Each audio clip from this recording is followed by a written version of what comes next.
Hey guys, are we live? I got no idea what I'm doing. Oh yeah, it looks like we're live. This is the first ever trading battle I'm hosting. Welcome to the trading battle, guys. This is Nick Bencino. In today's battle, we've got two really good traders, Santo and Adam. Santo is out of Australia. Adam is out of the UK. Say hello, Santo. Hi, Nick. Hi, is it Peter or Adam? It's Peter. Peter, yeah. Why Adam? Someone, I swear, That's they wrote okay. Adam, and I was like, I'm pretty sure it's Peter, but they wrote Adam to me. Bloody hell. That's okay. That's okay. Look, thanks again. Hi to both of you as well. It's good to speak to you again, Nick. We had the last trading battle together, and it's good to be back. Thanks to the trading battle again for another invite. Really excited. Yeah. Nice to see you again. I think I can't remember who won the last trading battle. You did. I did. Okay. Yeah, you were short Luna. I honestly couldn't remember. Oh yeah, because I shorted. Yeah. That's fine. How about you, Peter? Sorry for calling you Adam. They wrote Adam. No, you're right. Thanks very much for having me. Been on once before and was lucky enough to be on once before and learned a lot from it. So it was particularly interesting and always good to meet other crypto guys around the world and find out more about opportunities and cool stuff that's going on in the space. Yeah. So talking about the space, what do you guys think is happening with Bitcoin right now, or the markets in general? Let's start with you, Santo. Bullish or bearish? It's really hard to say. I mean, I'm not sure if you can see my screen yet, but we're at a pretty interesting level. I'm still seeing maybe some more possible sales down to maybe 2022, 2017 highs. But my long-term, this is short-term, my long-term trajectory on BTC is it's still going to be bullish in the next 5, 6, 7 years, just purely from how horrible our governments are controlling and printing money. So as much as you think it's not a deflationary hedge, it's still a very limited way of transferring, to the limited supply. It's a really nice way to for big funds to transfer money through space, through time, for a fraction of the cost than doing anything else with any other store of value like gold or anything. So I'm really bullish long-term Bitcoin, but maybe not now. I'd love to pick some up at 20,000, 18,000, hoping for a bounce. But that being said, it could start bouncing from here. Who knows? Yeah. No, I agree. 18,000, 19,000-ish area is my target too. So that makes a lot of sense. I'm looking for below 1,000 on Ethereum. So, hoping it gets there. So How about you, Peter? Bullish, bearish? Short term bearish, long term bullish. Let me just share with you my chart. Although it's like literally hanging in the balance right now. That one's the one I want. Share screen. It's been moving sideways for a while. Just sideways. Sideways. Can you see this? Is it popped up? Yes. Yep. Okay, cool. So, well, a lot of what I've seen is happening with the dollar index, or the US dollar. So the US dollar has been pretty much the highest it's been since 2001, but it's come down pretty hard in the last week or so, which is why you can probably see a bit of a push in the Bitcoin price. But what's basically playing out in the Bitcoin price, this is a 4-hour chart. It's pretty much anyone's guess which way it comes out of this. I think whenever it makes a decision, if it goes above 30K, or that's 30,500, or if it takes below 28 and it does a bounce like this, then that's when we're kind of, off to the races. And yeah, it can go up and it can go down right now, but this is pretty much the confirmation I'm waiting for. If it does come down, I think, it could bottom around 25K. If it's coming up, I think, it may only be a short-term bounce, and we may be about to come up to around the sort of $32,000, $34,000 level, and then perhaps come down for another lower low. So it's all playing out right now in this sort of purple box that I've got on here. So I'm waiting for setups. So I guess your message to everyone is that it's potentially going to be a dead cat bounce here, and if you're long, take profit. Would that be right? If you're going long from that area, then don't be afraid to take profit. If it's coming down, I still think right now it's not a bad time to be buying. Obviously, not a financial advisor, but not a bad time to be buying because a lot of the stuff, you're seeing a load of fear, you're seeing a load of negative press. Ultimately, in the past, when we see loads and loads of fear and negative press and everyone telling you it's going to go down, it actually tends to do the opposite. So, yeah, I think it's kind of a little uncomfortable space right now for everyone, and the more uncomfortable it gets, the more likely I think it is to turn around. Yeah, no, that's true. There is a lot of negative news. There was a while where there was positive news and Bitcoin kept moving down, which was quite interesting. And now we're just getting like a mix of positive, negative, and a lot of the articles are starting. Like I've noticed specifically, I was talking about this with the team the other day. There's a lot of articles and news outlets going on about how much crypto is falling, crypto is crashing. But then you got the stock market on the other side that is crashing at unprecedented levels. I mean, Netflix was down what, like 55% or something, which is just absurd for the stock market. And no one's really talking. Well, the news is focusing on crypto because that's the story right now. But in reality, all markets are crashing, and it's pretty much a global thing. So, what are your thoughts on that, guys? Global markets, macros. What are you thinking? We'll start with. We'll go with Santo. You're spot on with the tech space in the US. Like I think the Nasdaq year on year is down. Let's have a look. Year on year, it's down. We'll look at the start of the year. We'll go with the start of the year. So it's down from the high 29.22% from the January high, right? And then you mentioned no one's talking about that every day, but Bitcoin's the one that's on the news saying it's crashing, etc. And then I think it was what you mentioned, Zoom, which is the tech company, and all those other ones. They're all down. Some of them are 80%. I know that the Australian stock market, the info technology space, the sector alone is down 89%. So and it's not making any news. So you're spot on with that. It's just everyone's leaning towards Bitcoin as the head topic. But long term, as I mentioned earlier, I still think over the long term, I think there will be some sort of washout because the inflation numbers are high. Then there's the cost of living is, part of the inflation is high. Oil is high, and what the oil is doing is, that's pushing onto fertilizers and all these crops being more expensive and everything. So cost of living's up. The short-term debt bond yields are up like 1,000% in a year. So all these different things are factoring in where they're already talking about some sort of depression in the US. It's looking that way. So, but that's why I'm so bullish on Bitcoin. Maybe not now because the money needs to come in first. We need new money to come into Bitcoin, or money that's able to or to weather the inflation story. It needs to, because you can remember, if you're on $1,000 a week and you're spending $900 a week, well, you probably haven't got $100 spare to push into growth assets, because that's what it has followed in the past. Bitcoin the last 12 months is the growth asset index. You really need the market to have that extra cash that they want to now go speculate, like again in the growth market. But then the other thing is, maybe there's countries that, because their currencies are absolutely collapsing, like you look at these like Venezuela, like crazy what's happening to their currency, and the Turkish lira, do they get pushed back to the wall? Is the US currency pushing them back to the wall to a point where their currency is so devalued that they have no choice but to move it into a Bitcoin? Do you know what I mean? Like, that would be interesting. Yeah. El Salvador's already done that. So yeah, there are countries adopting that, and it's not because their president is a gambler.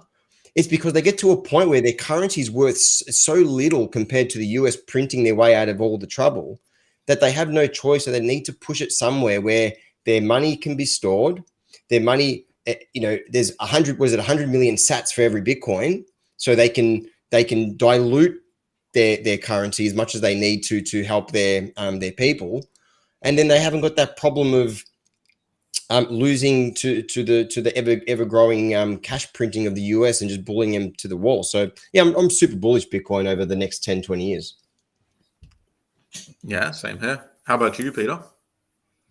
I guess there's kind of like weirdly the thing that's making it go down in the short term is probably more likely going to be the thing that blows it up in the future. With obviously you've had like the recent kind of uncertainty in the markets. You had like off the back of coronavirus into things like the Ukraine issue.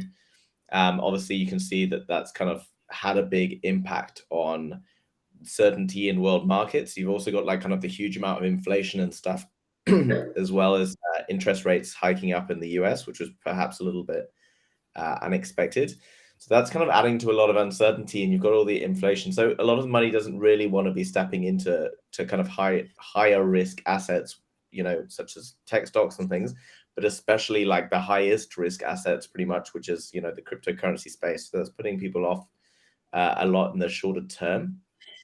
But ultimately, the kind of the narrative behind Bitcoin and kind of the thing about what makes it so exciting for the future is that same narrative of the hikes and inflation and things like that. But again, like the US market has been performing weakly, but it's still outperforming a lot of the rest of the markets around the world, and that's why we've seen the kind of DXY pushing aggressively towards the upside, and anything that's kind of against that is pretty much suffering. So, Bitcoin, US dollar, etc., being pushed down, and it's pretty much correlated. You can see by watching both of these charts against each other that one pushes and one will drop, and that's why talked about it in the last sort of week or so. We've seen Bitcoin stabilizing as the dollar kind of maybe tops out, but if it tops out, finds support and keeps going, then could be dark days, I think, for crypto. So yeah, shorter term kind of shorter term problems are perhaps going to be making the same kind of benefit further down the road once people have kind of settled down and accepted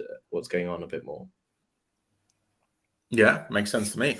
I'd love to keep talking about this because it's a really interesting topic, but unfortunately, or fortunately, I guess, we have to actually get to the challenge because that's what we're here to do. We're here to do challenges, trade for charity.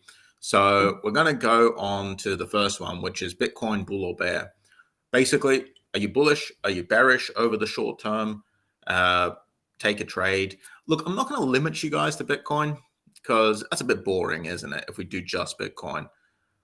The challenge says just Bitcoin, but let's change it up a little bit. Let's say anything in the top 5. So that's Bitcoin, Ethereum, and honestly, I don't know what else is in the top 5, but I'm sure someone could look it up on CoinMarketCap. Half of them are stable coins, probably. So anything in the top 5, bull or bear? I'll go. Oh, sorry, we have to start with Santo. Okay, sorry. My first time, guys. First, Peter, do you want to go first this time? Yeah, well, I've already said that I'm, waiting for kind of confirmation, but I'm just going to take a punt and say I'm bullish on Ethereum. Ultimately, everything is going to move. Not everything, but pretty much everything moves when Bitcoin moves one way or the other, and everything will kind of move much more aggressively due to having smaller market caps comparatively. So, Bitcoin will pump 5%. You'll see Ethereum doing 8 to 10%. So I'm gonna put it out there and say short term that I think Bitcoin is gonna have a bounce towards the upside, mainly because of the sentiment in the market that's kind of actually super fearful. And I think fear can do, the Warren Buffett of when people are greedy, be fearful, and when people are fearful, be greedy. So I'm gonna follow with that, and I'm short term bullish on Ethereum. Okay, cool. So you're going to take a trade right now then? I can. All right, let's do it. I want to see the trade. I want to see your target, your stop loss. Also, explain to me a little bit about your strategy overall. If we can get it on screen. I mean, where are we? Share screen. It should be sharing my screen. Hold on. Okay, so jumping across to. Can you see my screen now? I can't see it. Bear with me.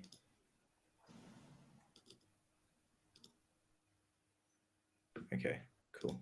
Should be working. Cool. Yeah, I see it now.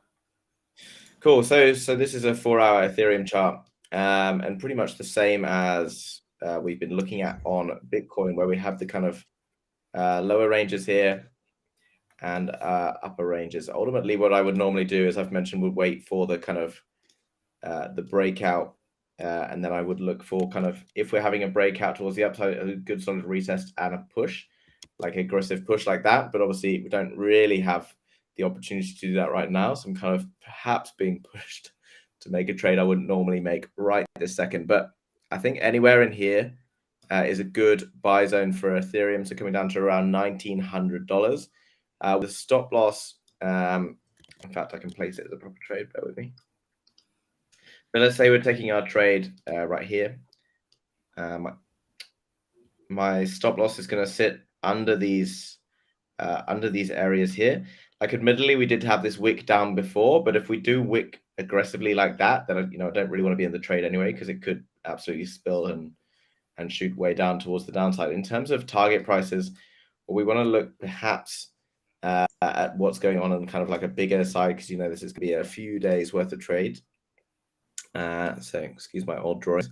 Ultimately, I see Ethereum being placed in this larger kind of like falling wedge. We're finding nice support this area, and I'm going to say that we are going to perhaps come back up towards these levels. And something significant to look at is to find out why these levels are significant. So towards the 0.382, and we can see the 0.382 has found recent resistance. In terms of a profit take from that would be 0.382, 23% profit and a potential risk. I'm looking then at a 3.89% risk. So in terms of risk versus reward, that's pretty solid, kind of 5x potential.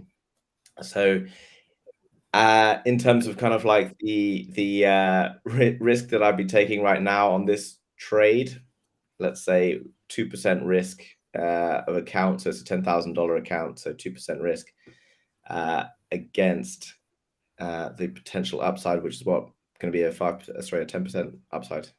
Sketchy maths maybe, but I'll obviously do some working out. All right, fair enough. No, it looks like a good trade to me. Yeah, okay, let's move on. And Santo, what are you trading? The top 5. Can we scrap the stable coins? Yeah. Well, who knows? I mean, lately stable coins have moved quite a bit. If you shorted UST, you would have made quite a bit of money. But yeah, that's right. The ones in the top 5, it's meant to be stable, so you're not meant to short it though. So yeah. All right, so we'll take away Tether, USD coin. Look, Cardano's 8, but I'd say it's in the top 5 if you take away the stable. Look, I don't like Cardano as a technology. It's not one of my ones that I do like, but I do like the pattern. I'm trading this harmonic shark pattern as a bare minimum to come and retrace, for some upside and advance back into the potential 55-cent level. But with this type of psychology of the shark pattern, generally it actually pushes through to something like this. So it will extend even further up to break the previous highs. But of course, we need Bitcoin to be suited to be to be setting up very similarly. And if you jump on Bitcoin, it is a very similar pattern. So which no shock there. Everything follows Bitcoin. So Bitcoin's actually completed all the pretty much degrees for the shark pattern. And if you zoom out of the 4-hour time frame, there is a really nice consolidation here as well. So it is consolidating and looking like it could have one final spring before maybe some more further downside. So for the sake of the trading battle, I'm long Bitcoin currently. I'm in drawdown now, but I just took a market order on that one just to get the ball rolling. And I've got a limit order in for Cardano, which is almost hit. It'll be hit pretty soon, but I think I've got a limit here just to break the low, and I'll be targeting the 55-cent level for that as a take profit. And the stop loss would just be under this higher valley that was created. If I just draw that in here, that's our first higher valley from the first low. First low, first higher valley. We've advanced through. It's retraced back. It's holding above that higher valley. We want that to hold support. If it doesn't hold support, invalidates the pattern, and it's probably going back down to test the lows again. So yeah, so stop loss just under 50 cents. Nice, pretty good risk to reward ratio on that one. Honestly, I have to say with this one, I'm on Peter's side. I can't get along with anyone who goes long on Cardano. I'm really, last time you said, our last session, you actually said that you didn't like Cardano, and I don't like it either. But I'm going with, I'm just going with the tightest spread and the nicest pattern. Yeah, no, it looks like a good setup. I was only messing around. The whole team, the whole Lady of Crypto team hates Cardano with a passion, and it's just it's all marketing hype. Anyway, I'm not going to get into it because I could rant for an hour about Cardano. Let's talk about altcoins, guys. Challenge 2 is about altcoins. You're going to pick an altcoin and trade it, but we're not just going to pick the altcoin. I want you to pick the altcoin and tell me about its utility or its lack of utility. If we're talking about something like Cardano, its lack of utility and usefulness. So let's go. We're going to start with Peter this time. Cool. So the kind of a couple of ones that I wanted to talk about. I'll just bounce onto one first, which was going to be BPro Network, but I don't think I can find it in the ACAP trader. BPro Network basically is kind of like a Ethereum for gaming. I see sort of like GameFi space being a very exciting one. Moving into the future, obviously we've seen like Gala Gaming, etc., exploding last year but coming down. So I think right now GameFi, I'm not really into gaming myself, but I know that gaming is a huge industry, and like I think the play to earn gaming space is like a really exciting one. Links in really nicely with NFTs in the metaverse. I think it's kind of like the exciting place to go, and BPro kind of allows that to take place. So on that kind of theme, looking into kind of more mainstream cryptos, Solana. So I've been very interested in NFTs and trading NFTs earlier on in the year, not so much now because I feel like it's taking a pretty big hit as crypto takes a big hit. Ethereum obviously has excessive gas fees, and it's made the NFT space kind of a bit slower at expanding than I think it could be if it was more successful, or if it was sort of cheaper and more kind of, it opened up the space to more people. But I think the Solana network offers what the Ethereum network lacks in terms of its ability to service the NFT industry.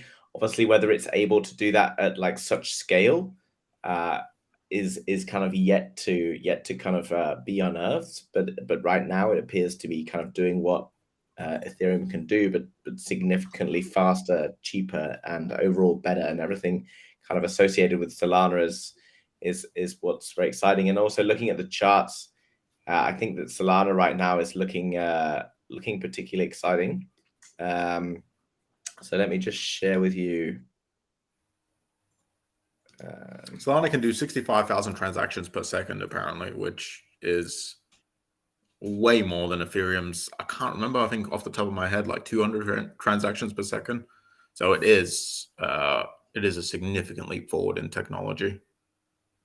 So I agree with you. I'm pretty excited about the future of Solana. Yeah, let's take a look at your charts. Cool. So similar things happening, but actually what I kind of noticed jumping out to a weekly chart on the Solana price is actually quite interesting, is that right now pretty much we are sat, so last time this was what, 19th of April last year, we came up and we put these highs in around here before putting push down, and that was for a good solid month that we held out at this area, and pretty much apart from this one wick towards the upside, never really managed to get above it, which is showing to me that this area around $49-50 is really going to be tough for Solana to break back down through. And although we have kind of wicked a little bit lower there, I'm thinking that what's happening in Solana right now is looking very very nice, and that it's holding this line along with obviously Bitcoin and Ethereum. If Bitcoin goes, Solana is right now from its all-time high 430%. So as we know, like, it's a fantastic project, but fundamentally right now it's looking really sharp. So jumping into a 4 hour, we're going to be looking at taking trades. Again, you know, it's been pretty slow moving. And when we have these kind of like compressed areas or compression areas, it shows to me that something big is about to happen, which is why, you know, we need to be playing with very tight stop losses, because when the market's getting squeezed like this, it shows that something really big is about to push, and it could happen at any point. But what we've got now is a nice like lower trend line here, which is showing to me that we can take a trade with a nice tight stop loss, which is always what we want to be doing. So current prices, I'm going to put my stop loss literally down below, possibly down below this area here, this larger kind of push towards the downside. Again, you know, if we see it push aggressively like that, then I don't think it's going to come back in the pattern, and more than likely it's going to roll over and head south. And then we can see, like, looking back in terms of where we've been in terms of prices, I think, you know, this is what I expect to come to if we're going to have a bounce out, would be probably towards this low here. But realistically, if we can break beyond that, then be the next kind of retest level here, because we're going to be in for a few days. Otherwise, you know, I like to kind of watch my trades and see how they react rather than kind of like post out and out take profits. But my take profit will be, let's see, going to go big, $72 from a potential risk of 6.6, 7% risk, 48% upside. That is a big trade. Do you usually do trades with a risk reward ratio this high, or is it just because you're in the battle, so you're kind of going big? Well, I don't usually trade on 4 hours and stuff like that, and I don't really trade over like 3 or 4 days. I usually will go a lot of it like trading in terms of, I do mostly kind of Forex, so working kind of pips. My risk to reward is usually a 3 to 1. Nice. 3 to 1 is pretty much my kind of go-to, and then obviously, you know, it depends. I'm waiting often. I'll wait for, so for example, this personally I would have taken as a sell down here, because I'm waiting for the retests, the retest levels, and kind of showing confirmation that we're going to be putting in perhaps a few wicks, and then I'm going to look for a bullish push, but never on the first time, always on the second retest. So this, we can zoom in a bit closer.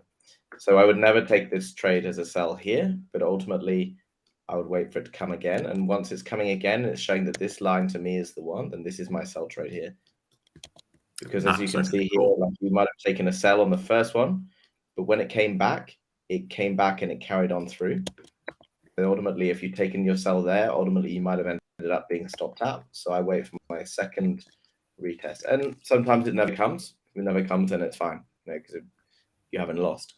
But yeah, and you can have a very tight stop loss there, which is like you said, what you go for, which is what gives you the good risk reward ratio. 3 to 1. Yeah, 3 to 1, and then, you know, 1% of the account, whatever it is, and yeah, good to go. So that's kind of how I would normally trade, but I'm kind of looking for setups now that probably wouldn't normally be trading. Yeah, fair enough. So none of these setups are financial advice, guys. Don't ape into any of these,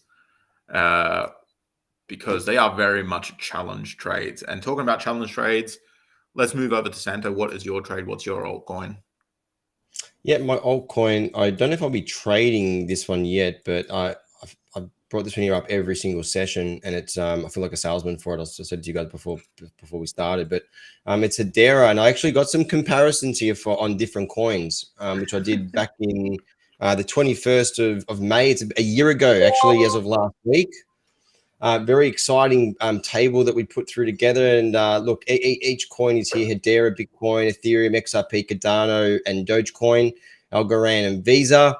And the reason I love Hedera, and look, they've got a lot of work to do to market themselves. They spend absolutely no money on any marketing. But some major changes have happened since this actual post. So they're 50 billion in circulation. You know, if you compare that to Ethereum, which is infinity, XRP, 100 million, Cardano 45 billion, sorry, 100 billion. It is a proof of stake technology, but it's actually a hash graph, which is an IP. It's a IP technology, not a blockchain. It's actually a hash graph, gossip by gossip protocol that was IP'd and also founded by the creator. But now that's the problem with most of these cryptos, is when they don't have that decentralized IP is with the ones that are in a bit of trouble, right? So the important part, and that's why I think Cardano is in a bit of trouble, because they rely so much on Charles that that if he died tomorrow, the thing would probably go to zero. So a lot of these coins have board members or directors, and that's where you need to be real careful, because it sort of defeats the whole purpose of the crypto space, because Bitcoin doesn't have that. Their creator is gone. We don't know where he is, and it's been able to flawlessly, operate since day one. But things that Hedera have done in the last 3 months, which are exciting, is they've got a governing council. There's 39 members. It needs to be uneven, so it's there's a vote there that's always going to be swayed to one side. They're all governing members. You've got major companies here, IBM, that are on the board, in the governing board, DBS, Boeing, all these big companies, and they actually now own, as a governing council, they're the ones that actually own the IP now.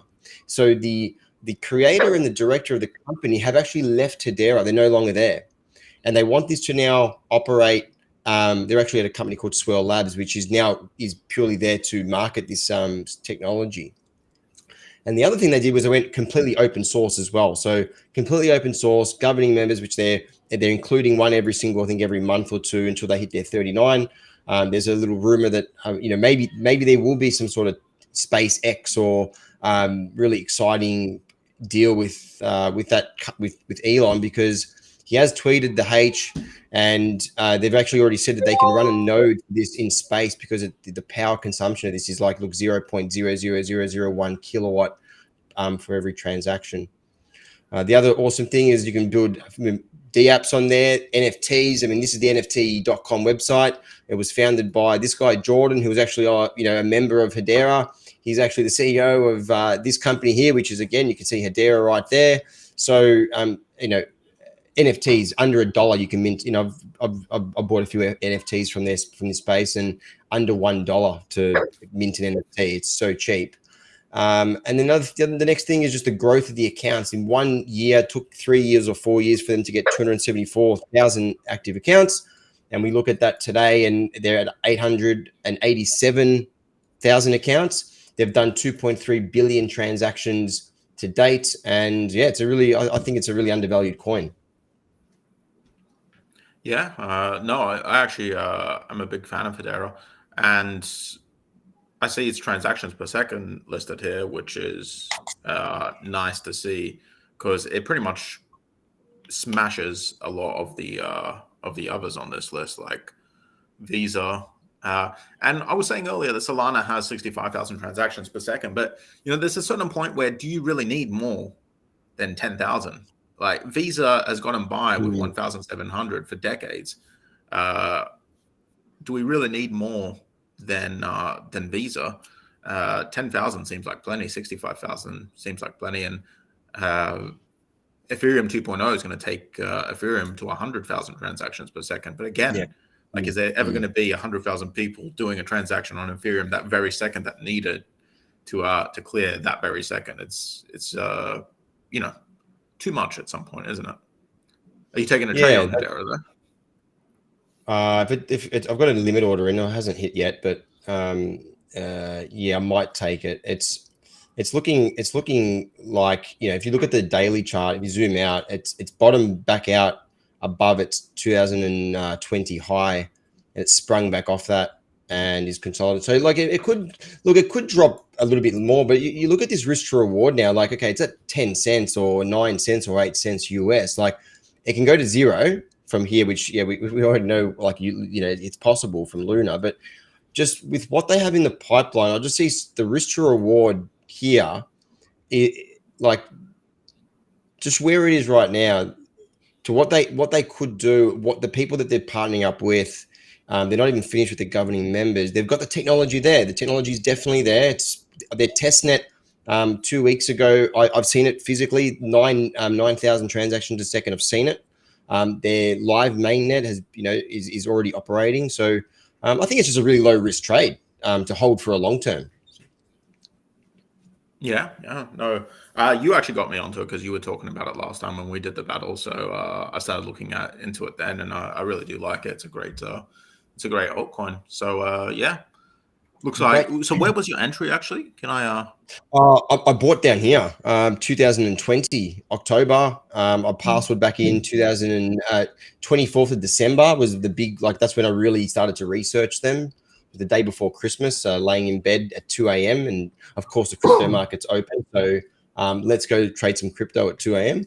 And then I just like stumbled across it because I think Bitcoin was going crazy. It was around here, and it's almost come back down to where I actually initially got in. So anyone that missed out, it's actually, I think it's a really great utility coin. Does everything you can think of in the crypto space. Along the way? I sold a little bit, to be honest. I sold a little bit, but I kept most of it. No, I haven't sold anything. I'm really thinking this thing's going to be a $2 coin over the long run, and it's purely just based on these numbers. Like if you look at the market cap of where it was sitting, 3 billion, and you look at all these other coins, Cardano is at 54. Whatever, at the time of checking this out, it was like 25 times the market cap of Hedera. So the money's there. The money does flow into this space. Dogecoin 25 times that. Yeah, XRP is actually not too bad. Ethereum's it is a good technology, but like you look at Cardano, 25 times the market cap. It would have pushed Hedera to $1.10 if it was the exact same market cap. You can see that in the bottom here. So and if it was to contest Dogecoin, we're talking $2.20 for the same amount of market cap. If it starts to push up, which I don't think it would push up above Ethereum, but it does everything that Ethereum does pretty much, and it's faster. So yeah, anyway. All right, fair enough. Cool. Yeah, great sales pitch for Hedera. It's a great sales pitch, isn't it? Yeah, you should. You said they have poor marketing. You should reach out to them and see if they want marketing. You're doing an awesome job. It is a great crypto. I can see why you're passionate about it. Like, yeah. Okay, really we're running out of time. Yeah. Go for it. Sorry, we're running out of time. I talk too much and I ask too many questions. We have to move on to challenge 3 already. We have to place a trade for the next 5 days. So Peter's gone first with the trades. I know you've just been talking, Santo, but Peter's gone first with the trades twice. So we're going to stick with you for now. And you pick a trade for the next 5 days. Unless you're not ready, because Peter's had a lot of time to wait. So no, that's okay. I was actually looking at Ruin. Not. I don't know what they do.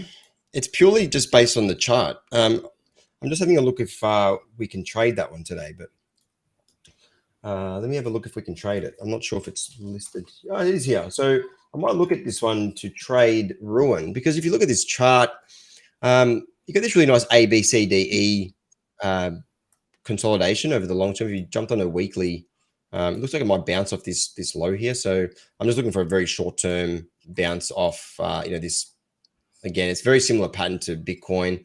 I'll just check if they offer it. If they don't offer it, I'll probably just going to trade BTC, Cardano, Hedera for the next 5 days. To be honest, I'm just having a look at. I don't think they offer it. I'm pretty sure they offer it. Do they offer it? I'm just having a look here. I couldn't find it. Oh yeah, they do. Okay, they do. Yeah. All right, I might trade Ruin for the next 5 days for again more upside. So I'm long all the coins that I've mentioned. Cool, sounds good. You're not taking trades from TradingView. Are you guys taking trades from TradingView? No, no. Yeah, 8cap now has TradingView. I just want to plug that in there because it's really exciting. You can trade through TradingView with 8cap now. So while it's not being done here today, you can connect your TradingView to 8cap and you can take trades directly through TradingView, which is just like a game changer. Really, it's pretty amazing. And it's a lot easier to define risk than it is in MT5 and MT4. You can just like chuck in, I want to risk 1% on this trade, and it just all calculates it for you in the back end. It's pretty cool. I think you have to hit the. Oh no, there it is. There it is. Right, yeah. You connect it up. Connect. Next session, I'll have to have it ready to go and connect it all because completely forgot about that. There we go. Look, bang. Yeah, it's awesome, isn't Yeah. it? That is great. That is really, that's a game changer. Yeah. Yeah, it is. Okay, so let's move on to you, Peter. What trade are you taking? Next 5 days. Sure. XRP. Like I don't necessarily rate XRP, and I haven't really kind of spent much time learning about it. But I think I was going to kind of ask you before, like talking about different cryptos. Like obviously it's important to an extent what that crypto offers, but how many times have we kind of seen these kind of cryptos performing like Luna extremely well, but actually not really having anything to kind of, or the kind of like the stuff behind the scenes is pretty bad. So how much of it do you think is about like marketing versus like the actual like quality of a project? Like how many quality projects never really make it because their marketing sucks, and vice versa? Is that question to me? All right, yeah, I can Yeah, answer that. just a question. Well, I kind of I noticed. I'm just interested to see what your kind of thoughts are on that. Yeah, no, it's a pretty big thing in the crypto space. So there are a lot of projects that just have like the best tech. They're just absolutely amazing, but they do not focus on marketing from either a moral standpoint, a budget standpoint, or just because they're really, really techie people and they just don't think it's important. Like they're all about the programming and stuff like that. And they're like, oh, marketing, if we build it right, people will come. But in reality, that's not what the crypto space is about. The crypto space needs to be marketed, and it needs to be marketed in a very aggressive fashion. So you got something like Luna, which had just phenomenal marketing. It had a guy in place that Do Kwon, the founder of Luna, it had a guy in place who, love him or hate him, had a very kind of magnetic personality, almost a cult leader like figure. And it was through him that they were able to kind of build up the hype. And the tech of Luna wasn't too phenomenal as a blockchain, but it was able to grow and just become very popular until the day that it absolutely collapsed. And that's the problem with a lot of crypto. So like you got Hedera, they don't have great marketing. They need to focus on marketing if they want to grow, because they could have all the tech in the world, but if they've not put money into marketing, if they're not paying people to promote their product, unfortunately, that's just it's just never going to work out, because you don't have the people who are going to be buying it. So it does very much come down to marketing at the end of the day. There are a few standout projects that, I can't even think of any off the top of my head, that they're just so good that it just catches on. The tech catches on and people love it, and you don't need to pay for marketing. But for the most part, you do. I mean, like you just have to look at Cardano. The tech isn't great, but the marketing is amazing. They have they've hired the people who marketed Microsoft, the PR firm that worked for Microsoft for decades, and you can see the effect of it. Like a tech that's not really that great, it's like it's a top 10 coin still. So yeah. Okay, cool. Sorry to defer you away from my trade. I wasn't trying to not do it. I was just very interested to hear your thoughts. Because can you see my button? So because on my YouTube often I'll talk about a particular coin, but more about the kind of like chart analysis and stuff. And people are always like, "Oh, you're wrong. It's an amazing coin." And you're like, "Yeah, but it kind of just follows what the charts are going to say, really."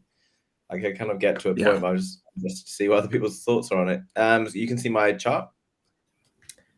Not yet. Sure, I'll be up in a second. Window, Chrome tab, XRP. Cool. There you go. Okay. Can you see it? Yep, I can see it now. Okay, cool. So again, like pretty much like everything, like what's kind of nice at the moment in terms of trading, because we're kind of experiencing interaction with a support line. It gives us the opportunity to take trades for potential like home runs, because the risk that we've got to take is actually pretty small against the potential upside that we're looking at right now. As Santos said with Herrera. So looking into XRP, it's interacting with this kind of green line. Should we look back through kind of historical data? This is back in like 2017. It topped out here. It's kind of been interacting with this line quite a lot. Once it broke through again back in February of last year, again, we were finding support at this level. So right now, yeah, you know, if the market drops, it's going to take us out, but we really don't have to take a huge amount of risk. This is looking at a weekly chart. So what I'm seeing here is, again, you know, as people are probably realizing, it's all very similar to what we've seen in kind of Bitcoin and Ethereum and everything else today. But what I'm seeing that's looking really strong is that, yeah, we came up and we pushed back down, but we now have these kind of higher lows. We're putting in these kind of wicks, which is showing to me that there's a lot of kind of more bullish sentiment in the market. Although we have been getting kind of squeezed a little bit lower, because we kind of entered this into, you know, I've now got a potential to be taking a long trade from my current price with a risk down just below these kind of wicks here. And, you know, here I think we could really be just at the top of, you know, the previous kind of resistance. We're looking already at a 3.5 to 1. If we're pushing for this kind of next substantial line, I think, you know, talking about what's going to happen after being kind of squeezed, if it's going to break one way or the other right now, it's going to do it pretty aggressively, I feel. So I'm going to go for the kind of lower levels of resistance here. I'm looking more for kind of changes in direction. Realistically, I would probably take profits around the 0.47 for XRP. My stop loss is at 0.37 for anyone paying attention to it. But, you know, what I'd expect to happen is something along the lines of this, or if we are stopped out, then I'm only going to take a small loss down here. So this is a 4.3 to 1 risk to reward on XRP right now. Love it. I really love these big risk to reward ratios and how tight you keep your stop loss. It's very similar to the way I trade. Keeping that stop loss tight is kind of the key. There's a lot of different views on it. A lot of people will say, why would I have my stop loss tight? I'd rather have a huge stop loss because that way it gives trade room to breathe. But I've always been a firm believer in like a tight stop loss, good risk to reward ratio. That way your hit rate doesn't have to be particularly high. Yeah, but also, like, you know, it depends on the scenario. If I'm taking that's what kind of makes this such a great spot right now, is that, you know, we're literally holding a level that if it doesn't hold this level, you know, I'm pretty confident that, you know, it's already hit this 3 times. If it doesn't hold this level, it's going to probably go significantly lower, in which case I don't want to wait to see what happens because I could lose everything. So what's cool right now is, if it's not going to hold that level, then I don't want to be in the trade anyway. So that, you know, if you don't have the opportunities to do that in one of your trades, I'd say arguably don't really want to be in it, as far as I'm concerned. Obviously, people play, you know, swing games and stuff, but I want to be in and out of a trade as quickly as possible. If it happens to be a loser, then, you know, that's fine. Trying to not lose anything is probably the most dangerous thing, I think, in trading. Yeah. No, I love it. It looks like a great strategy. It looks very similar to what I do. So obviously, I love it. Are you going to take a short if it flips here? If it breaks down, hits your stop loss? Where's your short entry for XRP, if there is any? I mean, again, I would be waiting for confirmation, and that would come in the form of a retest, like I talked about just now. So if it came up and retested, and I was seeing like wicks, these are supposed to be wicks coming in, and then a big kind of like a reasonable size push. So you can come down. Usually I start at a 4 hour. I don't like to be going really against the trend. So I know obviously I have done that there, but like then getting into a 15-minute chart, paying attention to what's happening on a smaller time frame, always key. And if it's interacting with this, never really breaking above it and starting to show signs that it's trying to push this way, then I'll take my short anywhere kind of pretty much around this kind of area here, where we've taken a push. But one other thing to pay attention to, I think, is that people are often focusing on support and lines of resistance being a single line. Obviously, I've drawn it here as a green line, but I often like to, you know, drop in something like this, because here you can see that we never really had closes in this purple box after the 12th of May, but we have kind of wicked into it aggressively. But if you were to say you were around these areas and you were looking for buys, then this would have been a solid buy around here, where you've got, you've pushed out of it, you've come back with the red.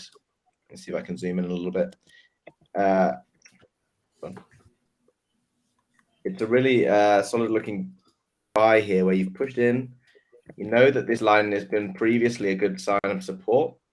We've then got this red candle showing that it's still trying to push back down, but the wick's much shorter. We then get this candle here, and then from the top of this, we could have been looking at a trade towards this kind of area up here.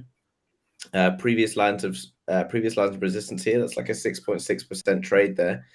So this is what I'm kind of looking for, to come into something, show that it's trying to fight through, and then actually showing that it's not going to get through that time. Like people trying to get something, group of people trying to get through a wall. If they're not going to get through the wall, they're just going to turn around and go the other way and keep hitting it until that wall comes down. Yeah, no, that makes a lot of sense. Santo, let's take a look at your trade. Have you taken that trade, or? If we look at the, it's so close to getting hit. I'm just sitting at, you can see the spreadsheet or the MT5. Look how close it is. Look how close this limit order is. It's so close. Anyway, it'll trigger soon. Again, it's not the one that we all love. It's long Cardano still waiting for that trigger. And I'm already in a trade for Bitcoin long. So the Bitcoin long is from, I'm having a look at the price here. Price 29853. So I'll just draw that in for you guys. 229. Unfortunately, we don't have the scoreboard up, so we can't see who's ahead. But yeah. So it was here, and then the target of say 3,800, and then the stop loss is about here. It's not a great risk reward, but look, it's only a short 4 day hold, and trying to make some money for this charity. So yeah, let's go. Yeah.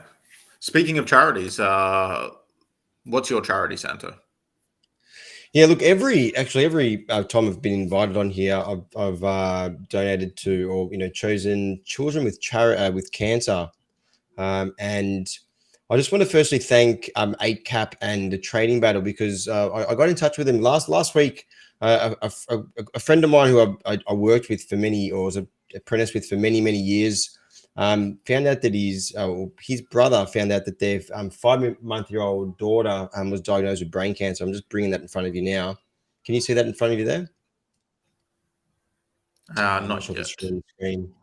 No, there it is. No, they've got a GoFundMe page, and I had to reach out to ACAP and the Trading Battle. I knew that a GoFundMe page wasn't ideal for a donation, but I asked them anyway, and they're more than happy to. If I do win this battle, that the money will go straight to Sophia.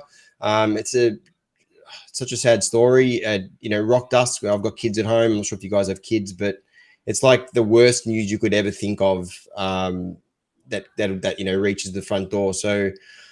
We were devastated last week, and I quickly reached out, and it's something that I donate to anyway, to the to kids' cancer. It's always my preferred charity, and it just so happened that this news came through. So I just want to thank Trading Battle, 8cap, and for making it, for accepting and making it happen. So, and I wish the family all the best as well with Sophia, and I wish her a speedy recovery.